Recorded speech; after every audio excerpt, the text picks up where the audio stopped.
Hi homesteaders, my name is Melissa with Gullion Homestead and welcome to my channel where we focus on homesteading skills, self-sufficiency, and resilience.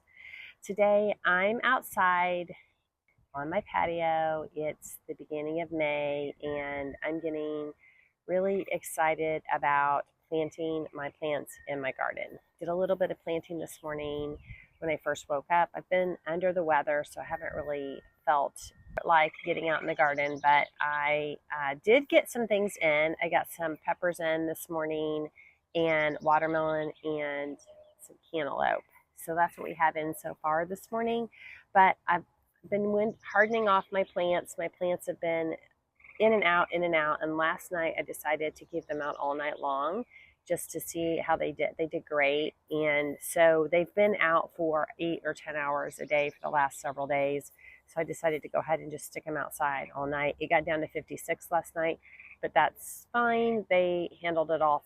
They look great. So I decided that I'm going to go ahead and about a week early, I am going to put my plants in my garden because we have no freezing temperatures coming up.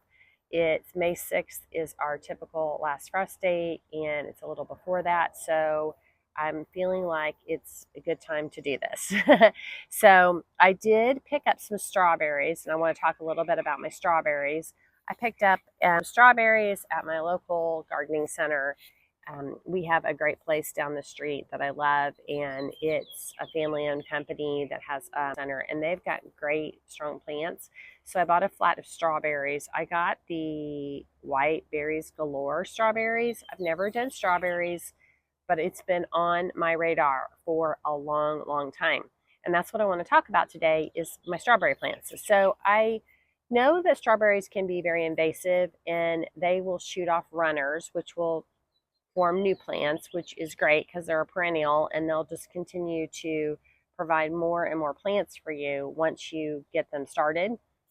You typically don't get berries your first year, but I believe that I should get berries next summer from these. But my struggle was where in my yard to put them. And I know most of you guys know that we are homesteading in an urban community on a 1/4 acre lot, so we don't have a lot of space here. We've got 3 raised gardens, and I do have an herb bed that's around our patio, and that's extended.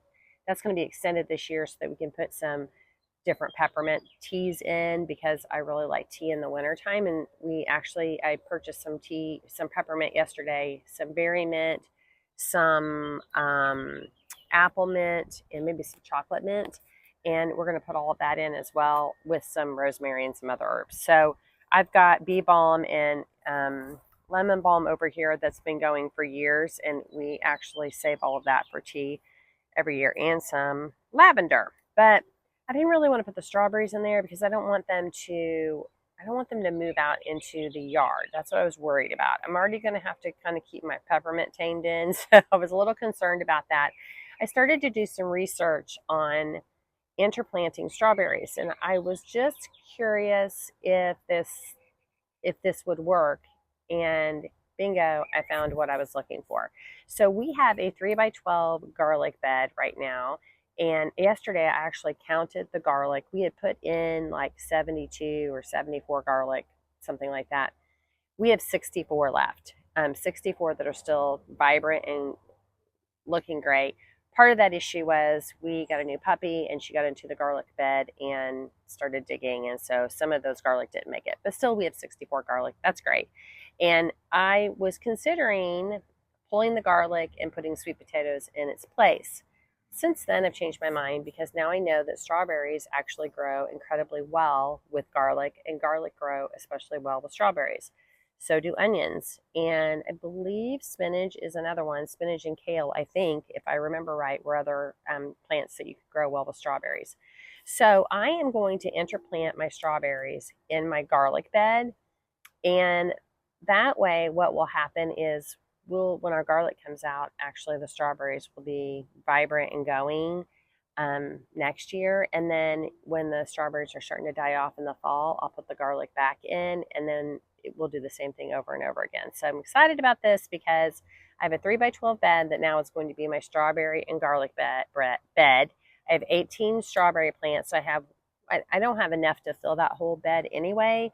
So what I might end up doing is planting my garlic on one end and my strawberries on the other end, possibly. Not really sure how that's going to work, but we'll take you along that journey when we come to that. But I'm excited that now we have a plan for strawberries. I really wanted to have some fruit in our garden.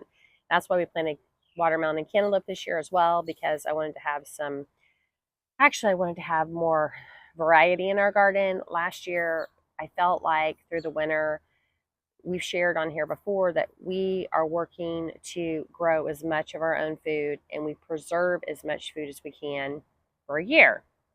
And last year, I preserved, let's see, green beans, peppers, corn, and potatoes were the big things. I'm trying to think. And then I made a bunch of sauces and that kind of thing. But I felt like some peas from Azure Standard to kind of get us through, and we bought some cauliflower rice. This year I've got cauliflower in the garden, so we're going to try to do some of that on our own. Oh, I canned some cauliflower and some carrots. We actually grew carrots last year as well. But I felt like we did fine and we made it through the winter and we still have food. But I felt like we didn't have enough variety. And so I'm looking for more variety in 2025, in our 2025 season, 2024 to 2025 season. So that is why I wanted to get some fruit into our diet, because honestly, we've had some canned fruit, but we've not really canned fruit that I canned last year. I canned some pineapple when I found it on sale. I canned peaches. I bought peaches from a local grower and we canned a bunch of peaches. And let's see, we have some apple rings that we dehydrated, so we did have some of that fruit. But honestly, we've missed out, besides jams, we've missed out on a lot of fruit this winter. And so I wanted to figure out how I could get some fruit into our diets this summer without buying it. And then also some fruit in some preservation methods as well. So that's why I'm moving towards getting some more fruit and some more variety in our garden. So we have, like I said, three different types of fruit: cantaloupe, watermelon, and strawberries this year. So that is going to be the fruit extent, I believe, for now. I have a plan to try to get raspberries as well. I just haven't figured out where in my yard I can establish that just yet. But that's a goal of mine, to have raspberries. I really do want to have raspberry plants because I love raspberries. I love the idea that they also will shoot off runners and will continue to come back every year. So that's something that I love as well. Plant once, comes back over and over again. So I love that. So we just wanted to share a little bit about what we're doing in the garden this year. And I will be most likely doing another video on the planting of the strawberries, as well as our tomatoes that we're planting on our string trellis. We have our tomatoes back there. I'm going to show you real quick what we have still left to put in the garden so you guys can see that. But I will be sharing some of the ways that some of the things we're planting in our garden, how we are doing that this year, how we're trying to get the most out of our small gardens. And then later in the summer, you're going to see a lot of preservation methods for the different things that we have in our garden. We're going to try to come up with some creative ways to preserve the cantaloupe and the watermelon. We won't have strawberries this year. We'll have to wait till next year for that. So, all right, so hang tight and we'll take a little tour of what we've got so far. Okay, so here I've got some tomato plants right there, and our strawberry plants are right there. Those look fabulous. That flat was like $23 for 18 plants, which was pretty fabulous. Those are my peppermint plants that I'm planting this year. I've got 3 of each, I believe, of those peppermints that I talked about earlier. I'm excited about that. Peppermint typically is a pretty invasive plant, but I grew it in a pot last year and I wasn't happy with the fact that I didn't get as much as I really was hoping to get. And we ran out of peppermint tea before the end of the season, so I decided to try some different peppermint teas this year and just get some variety in our tea shelf for the season. Here is the basil that I've grown. I didn't really want to have this much basil because I have so much pesto from the last year. It's a ridiculous amount of pesto, but might be giving some of this basil away. But basil is also really good to plant near your tomatoes. It keeps some of the critters away from eating up your tomatoes. So it's great for that type of growth. or that type of preserving your tomatoes in the garden so that nothing gets to it. So here I've got going some, I think this is cauliflower. Yeah, this is my cauliflower. I just started that a few weeks ago. Just wanted to try to get a head start on that. Bought some really cool bags that are going to hopefully going to keep the brassicas safe from bugs and little critters this year too, because that's been a struggle of ours. This right here is chamomile.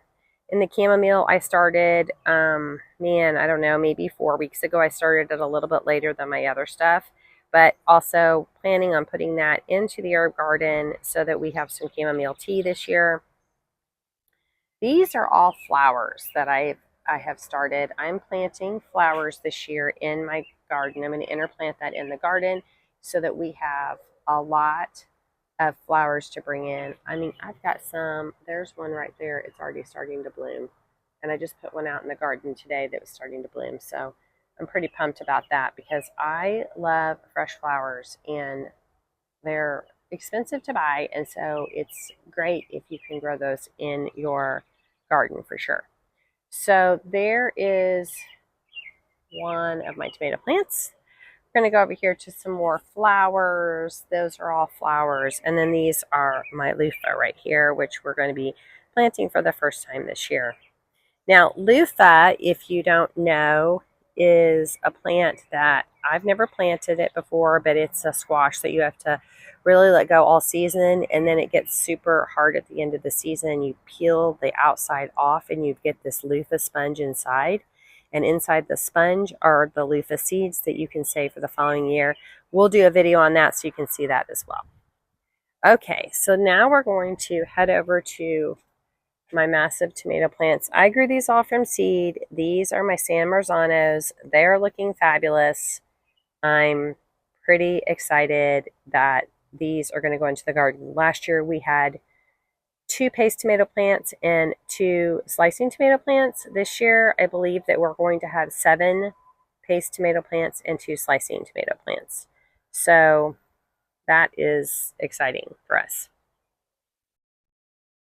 All right, we'll head over into the garden. This is the garlic bed. I've showed you this before. This bed here is where we're going to interplant some strawberries. That is going to work out fabulous in there. You can see we have a lot of space right in here that's empty, that the dog dug up some of the garlic. So we have plenty of room for these plants. They're supposed to be like 5 inches apart or something. I mean, I can put a ton right there. So I'm pretty excited that we're going to get strawberries in our garden. I'm not kidding. I have tried to get strawberries in my garden at every house that I've lived at, and I've never been able to figure out a good way of doing that. So I'm pretty excited that this is what we're doing this year. Steve was about ready to have a conniption fit when I told him I wanted another garden. Because every year I get him to put me in a new garden.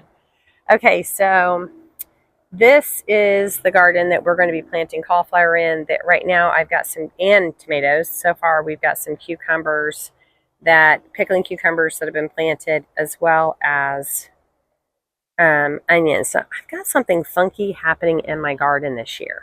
Let's see if I can find it for you guys. So I don't know if you guys can see right here, I've got a green bean seed. This has happened on both my green bean trellises where they've popped out of the ground. I've never had this happen before. There's another one. It's been watered and then it popped out of the ground before it's actually doing it. I mean, it looks like it's trying to open up and sprout, but I've never seen them do this before. It's the weirdest thing, but these are new beans. I've never planted beans like this before, so we'll see what happens with that.